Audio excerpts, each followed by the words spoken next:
So nowadays we need to bring back a culture of movement. We are definitely in a slow kill, no move culture. We don't want to tell people that they're out of shape. We'll tell people that they're not smart and their aptitude isn't there, but we won't tell people that they're unhealthy. I dreaded PE, I resented it. It was all about, who could do the best and not who could do their best. Oh, PE, I always loved PE. PE was always like, it'd be, you go to math, go to science, and then finally you got PE, which is the class that I love. How, if you were playing California kickball, 7 out of 10 PE blocks, how do you get better? What does better look like? But using physical education and the importance of physical education isn't different, it isn't new. It's just how our world is changing, or what we are focusing on, more specifically within the school environment, is. I think that physical education is all about sport, and it's just about sport. And that's not that's not the way it was intended, nor should it be. It's about getting everybody healthy, physically fit, because when you do that, they get mentally fit.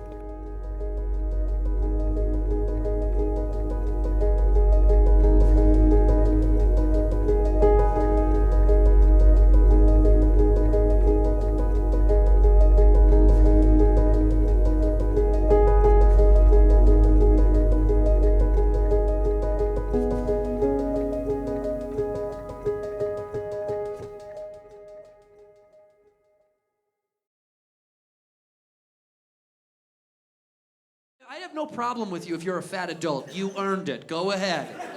Eat another slice. You know what I mean? You work for that fat. Go get it, buddy. You keep packing it on. But a fat kid, it's like, no, you don't. You're not allowed to do that yet. You gotta have fun. It's such a deal that the NFL did this thing called Play 60, where it's a program where they're asking parents to ask their kids to play for a minimum of 60 minutes a day. An hour? Like, we have to beg kids to play? Are we nuts? You never had to beg me to play. 60 minutes. I would play for 60 days straight, and we called it the summer. Do you remember that?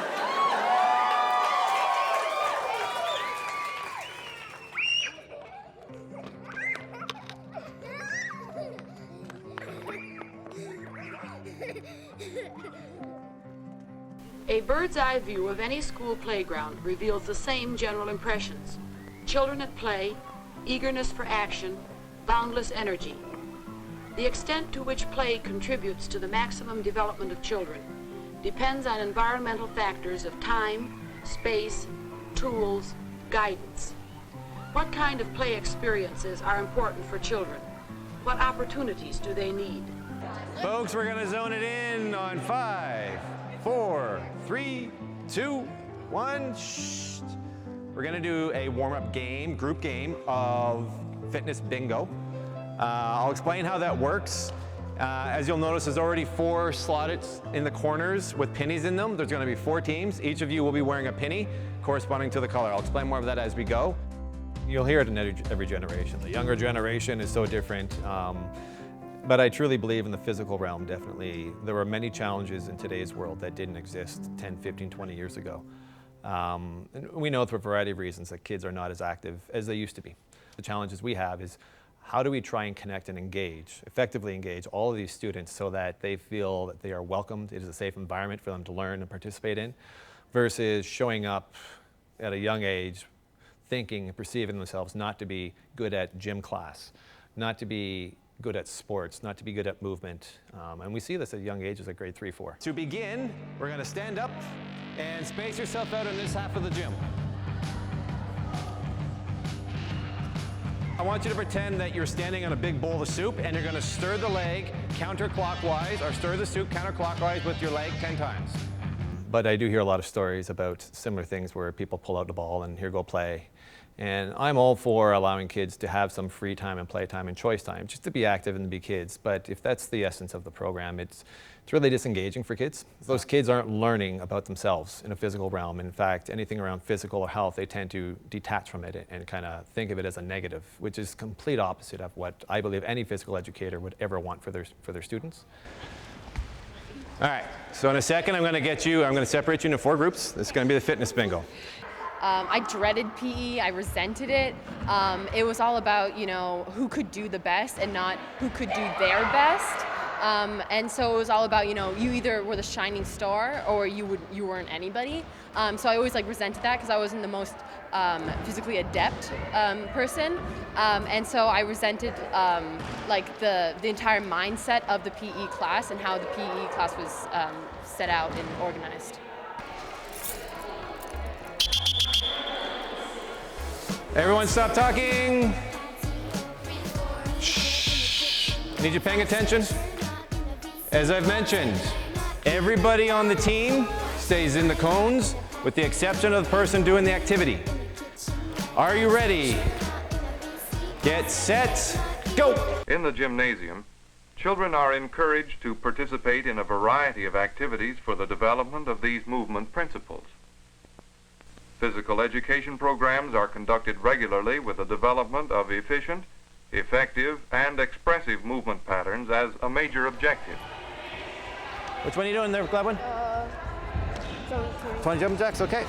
I actually look forward to PA now. I don't know if it's the whole grade 8 curriculum of PE or is it just like my teacher's certain mindset, but aside from like the whole everybody's equal, just do your best, I think the fact that we've implemented more scientific conversation into it really makes people understand, you know, this isn't just for me to show off or this isn't just something for me to dread and to skip, but this will help me even in things that I enjoy. Like I have math class after this, maybe I should like run as fast as I can to see to make my cogs work so I can, you know, finally implement that equation I've always wanted to complete or something like that. So the fact that science and people are explaining why you do this exercise, why you're running, how many laps you're doing, like how crucial it is for our health, not just for our bodies, and because the school board said we had to do it.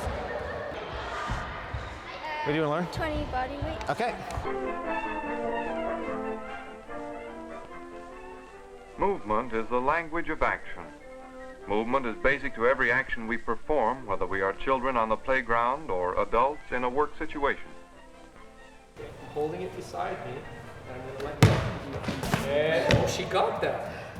Cardiovascular endurance. Cardio, this is a medical term. Cardio means heart, and vascular means muscle. So cardio is heart, vascular is muscle. The best way to find your heart, feel where your ribs are. And it has to do this for how long? As long as you live. That could be 10 years from now, that could be 50 years from now, that could be 100 years from now. Let's hope it's long, okay? I think just in general in phys ed, we've lost the art of teaching phys ed. I think a lot of phys ed programs are doing. They just want the kids active, they want them moving. And so that's great, but I sort of have a higher goal in terms of what are they learning? What are they getting out of that program? They've got to, yeah, it's great they're moving, they're playing, they're running around, they're doing stuff, they're sweating, but what's their takeaway? It's really simple. You take energy in, you have to balance it. That's your activity. Energy in, balance it out.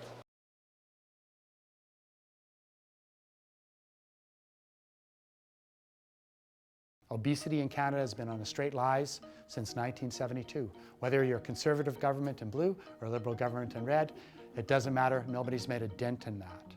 I'm just going to give you a quick presentation. If you have any questions at any time, please do ask.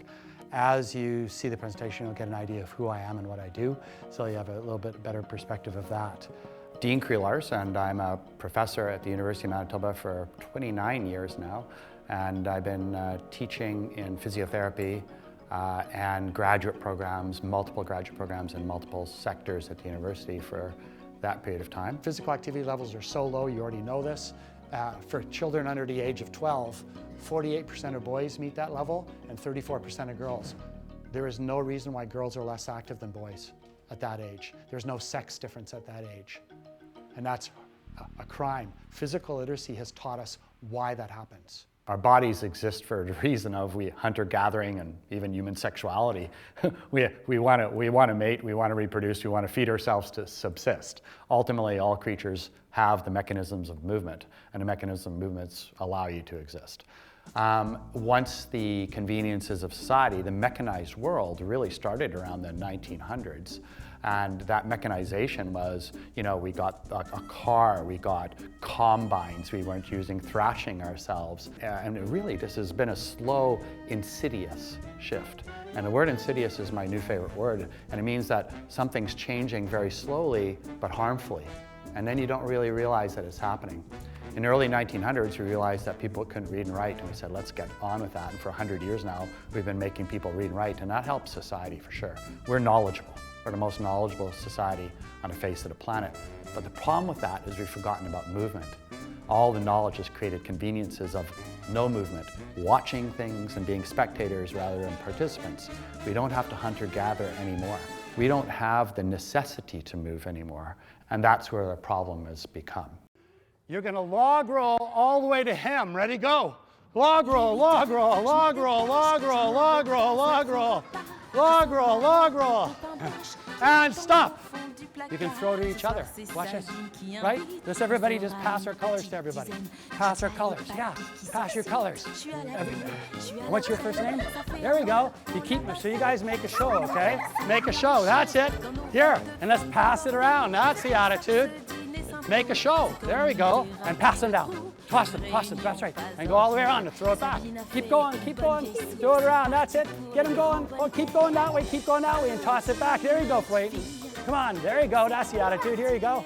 Keep on going. Making a show. I'm a huge fan of physical education, and it has to be put in at the same level of reading and writing and math. Right now, we value reading and writing and mathematics. And that came for very important reasons, helping our kids participate in society. But the lack of movement in society has never been changed by the knowledge that we have. Knowing doesn't mean doing. It's a culture shift. Physical education is part of that culture shift. They're one piece of the puzzle, very important piece for the solution. Throw him here. Yeah, get him back in the circle. Yeah, all of them. Get the pink one. Okay, the pink one's a hot potato, so you can't touch it too much.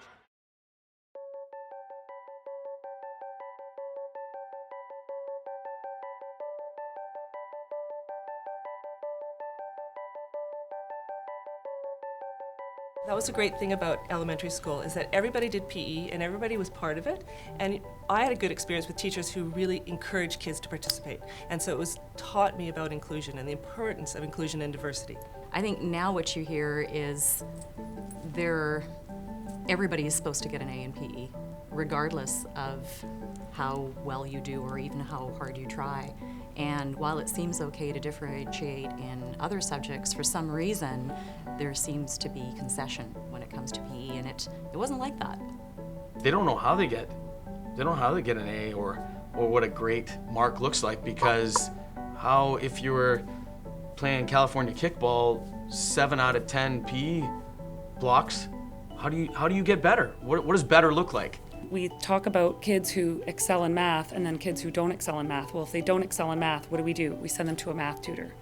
Well, when they don't excel in physical literacy, which is now what we're calling it, what are we going to do?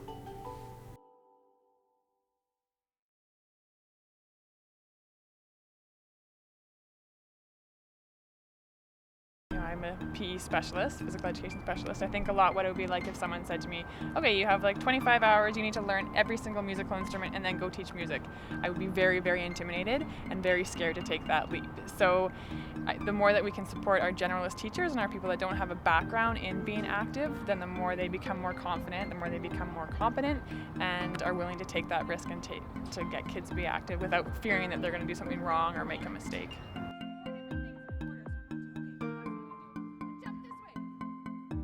Okay, cameras are rolling. On your time, yeah. Okay. You know, for me, I see integrating movement skills in many parts of my day. We spell out words using our bodies, stretching.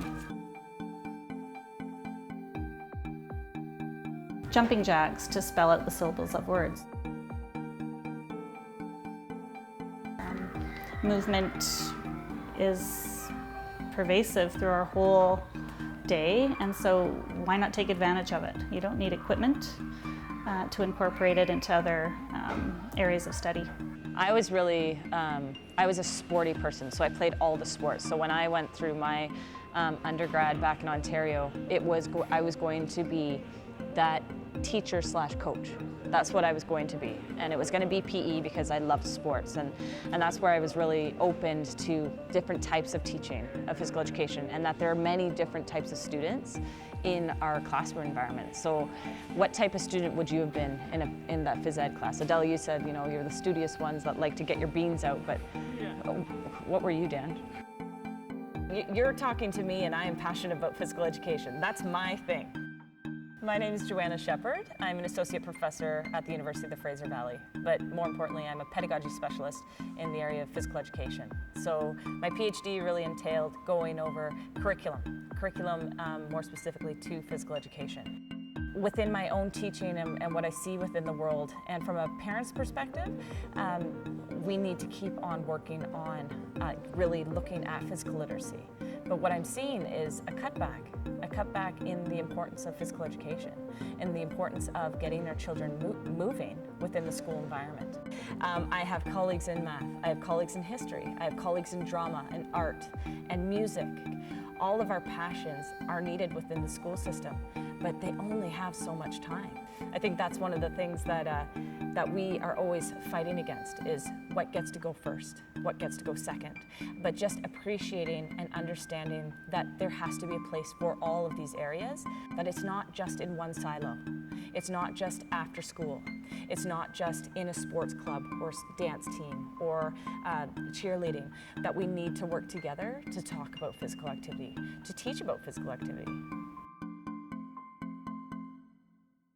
And what I'm going to talk to you today about is how exercise is really for our brains. Physical exercise turns our brains on. Now, what happens when we exercise is we turn on our front part of the brain and last part of the brain to evolve. This is a part of the brain that's called our CEO of the brain, or our prefrontal cortex, where our frontal executive functions are. And when we exercise, when we move, we turn that part of the brain on.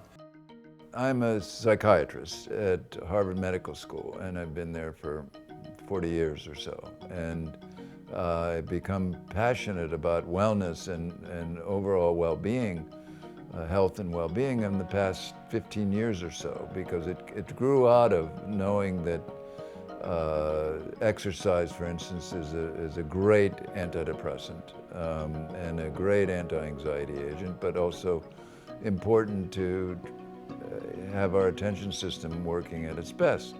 And I became aware of this early on in my career, but really in the mid-90s, we got the scientific evidence beginning to show that exercise was a very important way to make our brains work best. So exercise prepares the learner to learn. It prepares the learner to learn by improving the attention system. Mark told you that I did a lot of work in attention deficit disorder, which I have. And we always talked about attention and executive function and all that stuff, impulse control. Well, exercise improves our attention system and improves it greatly. What we've seen in studies is that the earlier that kids move, the better. And the brain's developing all the time. So the more we do, the better. So just interrupt if that's too sore. It'll be a little sore. If it's sore here, it's no big deal. We don't want to irritate your ankle, but that's okay, that motion? Yeah. It's incredibly important to have those movement fundamentals kind of taught at an early age, and not, I shouldn't say just taught, but taught and experienced and practiced and worked through, and that only comes from PE class or from play, from learning the things but actually doing them regularly. And primarily because a child's mind is, their nervous system is so much more malleable than an adult's. So that plasticity of their nervous system, their ability to learn something new, whether it's a language or a movement or what have you. They have a huge potential in those early ages. As people get older, that becomes less and less. And if you ever teach a child, teach a child how to skate versus teach a 30-year-old how to skate, it's a very different process. Their ability to learn and to adapt and to change their patterns is far greater than in adults. And so I think it's crucial that we get those fundamental movement skills down early when they're receptive to it. As our brains evolved, we became better movers. We became smarter. We became able to make movements without wasting a lot of energy, to adapt to new environments. We were designed to move. In the beginning, the human did not need to schedule a gym appointment to be physically active because most of the day was spent moving to simply stay alive. Fast forward time and we discovered farming where we had to work, and hard. Flash forward once again to ancient China, where the Chinese studied the body and physical movement, and because of it developed a little thing called Kung Fu. The ancient Greeks were busy keeping active themselves. Olympics, ever heard of them? During the Roman civilization, every Roman trained for the military, making the entire civilization fit for war and the cover of any muscle mag. They didn't call it the Dark Ages for nothing. Life was rough, and it's safe to say those who were more physically fit had better odds of survival. The Renaissance, the cult of the perfect body, was sung in art. It was all about the human form and all its glory. In Europe, educator Johann Gutzmuth sparked the popularity of gymnastics, which led to the entire country of Germany's movement revolution. Around the same time in Sweden, Per Henrik Ling was developing exercises and teaching physiology to understand how physical activity affects the body. On the other side of the planet during this time was the Americas colonial period, a mass movement of humans discovering the New World.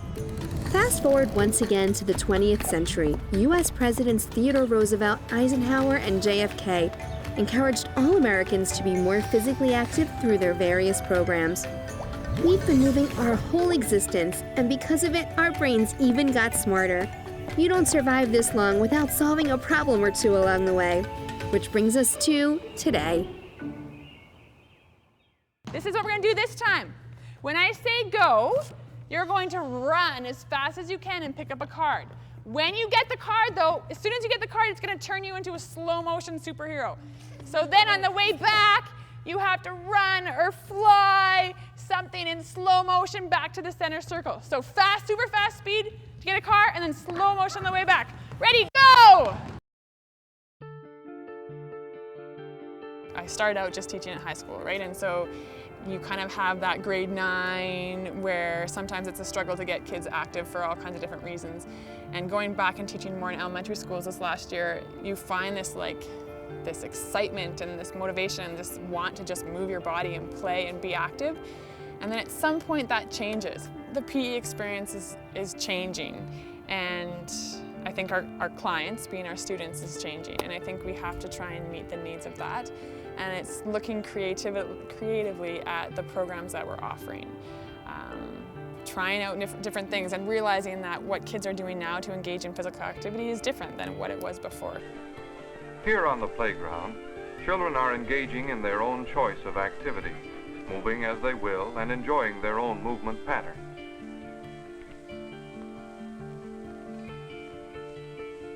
Because movement is so natural to children, teachers often overlook the importance of teaching a sound basis for more efficient and expressive movement patterns.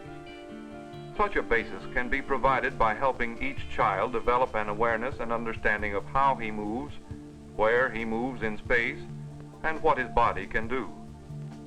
This film is designed to show these three awarenesses and their use in developing efficient and expressive movement patterns. Well, that's what PE's completely based around, is team sports. So if you don't like team sports, then chances are you're not gonna like most of PE. Most of it, I don't really enjoy, just because it's sports that I have to play, even if I don't like it. There needs to be more sports, more choices, because you get one thing and it's Kate, we're doing this. But it's what if I want to do something else that I enjoy? It's I want to get more out of PE.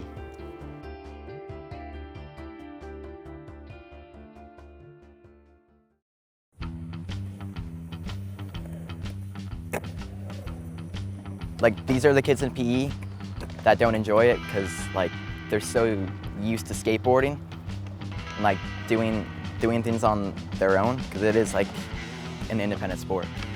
So you can see everyone here is like sweating and actually working hard. Like I've never done anything like this before where we got the chance to like do skateboarding because we were talking about this with the teachers all year, trying to plan it out, and like finally we're getting to do it, and like you can see everyone's actually having fun.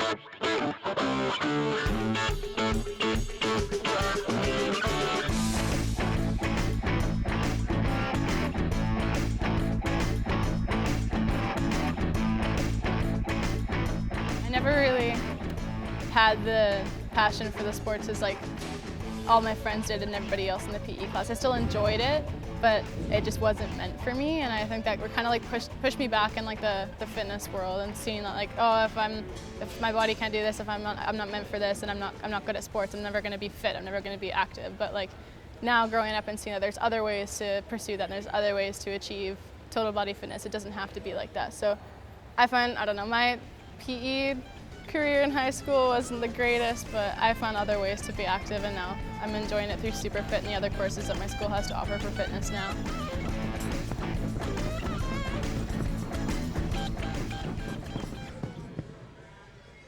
Every person in this room believes in literacy. If you know your ABCs, you can do words, you can do sentences. If you can do sentences, you can write a birthday card to your mom. You can't go there. Numeracy, if you know your 1, 2, 3s, you can do fractions, equations. You can jump from space funded by Red Bull because you have engineering science. Every child needs a repertoire of movements that they can do competently. And we don't deliver on that right now. And if you can't do movements well, you can't progress in life, just like any of the other skill-based literacies. We need physical literacy to be on the same footing in the curriculum as literacy and numeracy. I'm still searching for that magic answer of why phys ed, math and numeracy and literacy are up here, and we don't want to bring those down. We want to get phys ed and physical literacy elevated to the same level. So we're working on that now. I don't know what the answer is.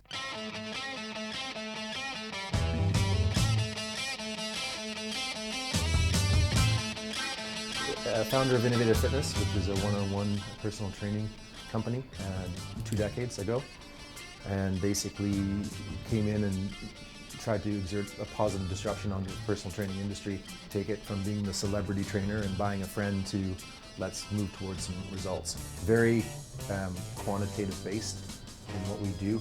Kind of 5 to 10 years, which is great, we need that. But when we got into the space and we were asked to come in by teachers, the request to us was we need activation. So we need a little bit more than information and education. We like a little bit more than what and why. We want the how. As a troubled kid from a small town who, if I didn't have physical fitness, I'd probably be in jail. Physical fitness is something that helped me develop a sense of self-esteem, which I didn't just naturally have for whatever reason. We found out about the opportunities with physical literacy in the school setting because teachers approached us based on the knowledge and expertise we had in the health and fitness sphere and realm and industry. So they came and asked us if we could speak about health and fitness in their classrooms. So they were going out and trying to get outside help to come in and speak. So when we went and spoke, we did what everyone usually does in the space. We gave the advocacy campaign. Here's what you should be doing and why you should be doing it. Here's some information and education. What was lacking was the how, or the activation, and the accountability. The World Health Organization reports that there are over 42 million obese children under the age of 5. 42 million. That's preventable and that's unacceptable. Physical literacy is the gateway to fixing the childhood obesity epidemic. To be clear, we can solve the childhood obesity epidemic if we can educate physically literate populations. There are three main areas that we need to promote this message: in the household, in schools, and in society. The what's next is an interesting part when it comes to physical literacy and physical education, because it's the only subject matter that seems to have this little carousel of menu of options that you can choose from and implement for 2 weeks and then throw aside and then do something else and then throw aside. We kind of dance all around it. Whereas in math, you can't say, you know what, yeah, I did addition last week, I don't want to do it anymore. Or, we did long division, I'm not interested in it anymore. It's a continuum, you're building on it. For some reason in physical education, there is no continuum because there is no foundation. Ideas into action. That's what it's all about in our own realm, our own circles of influence. We can do it. In the school setting, it must be measured. So the first tool that we developed was a fundamental movement skills tracker. And just like reading, writing, and arithmetic, what we said was, in all those subjects, you have a baseline evaluation of where you are, then you get prescribed learning and curricular, they reevaluate you in midterms, and then you're actually assigned a grade based on your progression. It makes common sense. We've been doing it for years. Why not do that for phys ed? We have to find ways to resonate with people around what matters to them. And if you're a parent and you can't rally around your child's health and well-being, we can't help you. There's not much we can do. To address some of your comments to start, Matt, is I think this is we have a real issue here in New Zealand because of our multicultural aspects. Right. And because of people coming from the islands, and so that is what really spikes the statistics here in New Zealand. We're the third largest in the world now, after the Mexicans in the US, in terms of obesity markers and so on. This was Sport New Zealand who just published an article. I read the article, connected with Sport New Zealand and said, look, we got tons of stuff that we can help you with. Are you interested? They wrote back, they were like, yeah, we are. How can we talk about it? That's the thing though, everyone talks about it. No, we're talking. We need to do something. It needs to be actionable.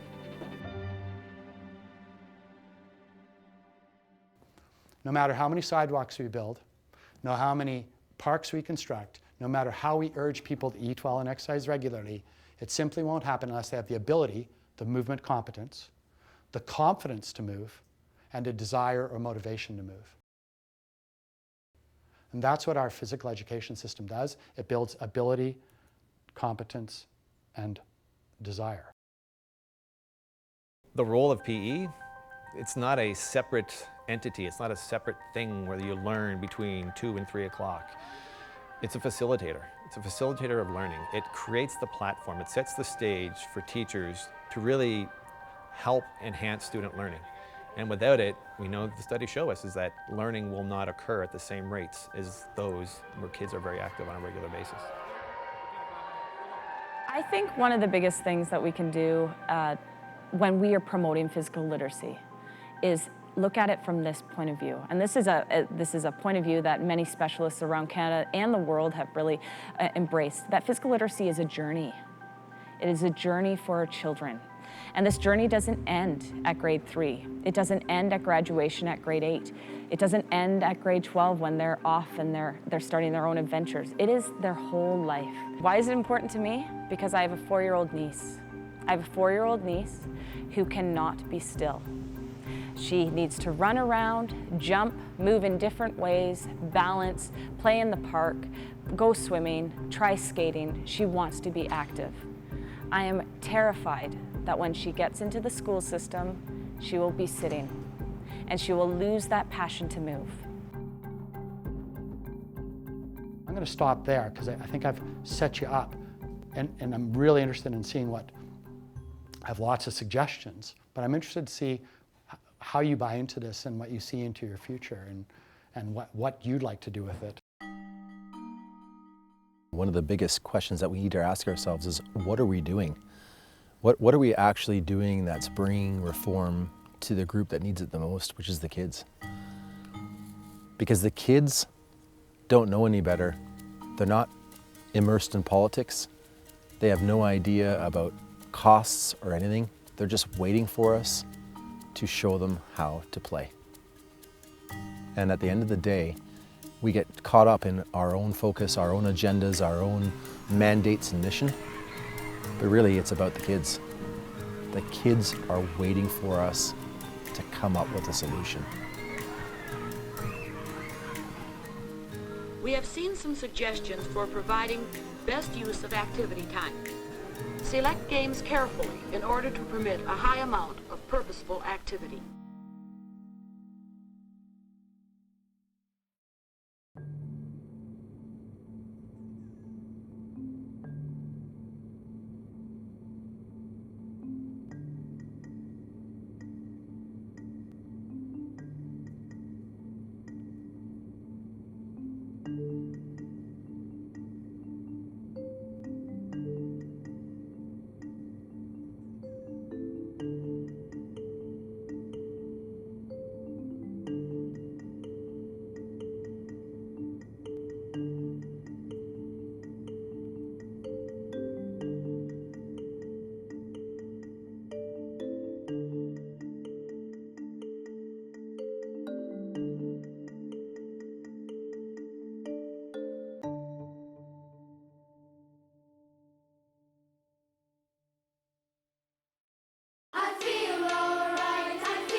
And you better keep the faith, but only if you dare, because I feel alright.